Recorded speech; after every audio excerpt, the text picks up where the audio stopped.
J Master Zvandoona zvakaoma, zvandoona zvakaoma, wacharipinda denga washoma, washoma,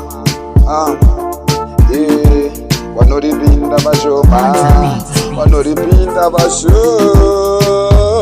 washoma, wanoona kutadza kwangu, asi kwavo havaoni, wanoona pandatotadza, asi pavatadza ivo havavone, wanoona kutadza kwangu, asi ivo kwavo havaoni, wanoona kutadza kwangu, pavatadza havapaone, wanongwarira kutonga zvekumba kwedu, kwete kutonga zvekumba kwavo, wanotonga zvekumba kwedu, wachitadza kutonga zvekumba kwavo. J Master pakashata, vanhu ava inini ndawatadza,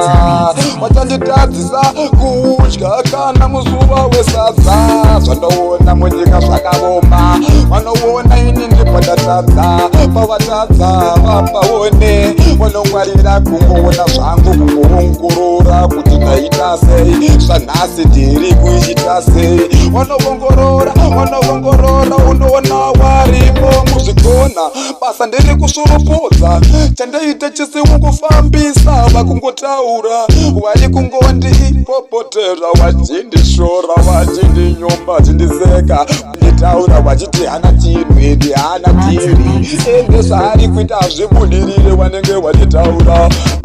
vanoona ini pandatadza, pavatadza vapaone, vanoona inini pandatadza, pavatadza vapaone, vanongwarira kutongoona zvangu, asi zvavo ivo havavone, vanongwarira kuona zvangu, asi zvavo ivo havavone, vanovongorora ndichipinda mudheni, kuti ndiri kupinda sei mudheni, kuda kuti inini ndirare panze, ndikatopinda mudheni yamhosva, hanzi uyu mwana hana dhiri, asi wakundiwengera ndisina chinhu, ndakuzvishaya kuti wanondimangire ini ndawatadzire, vanoona pandatadza, ivo pavatadza havapaone, vanoona inini pandatadza, pavo pavatadza havapaone, vanoona inini pandatadza,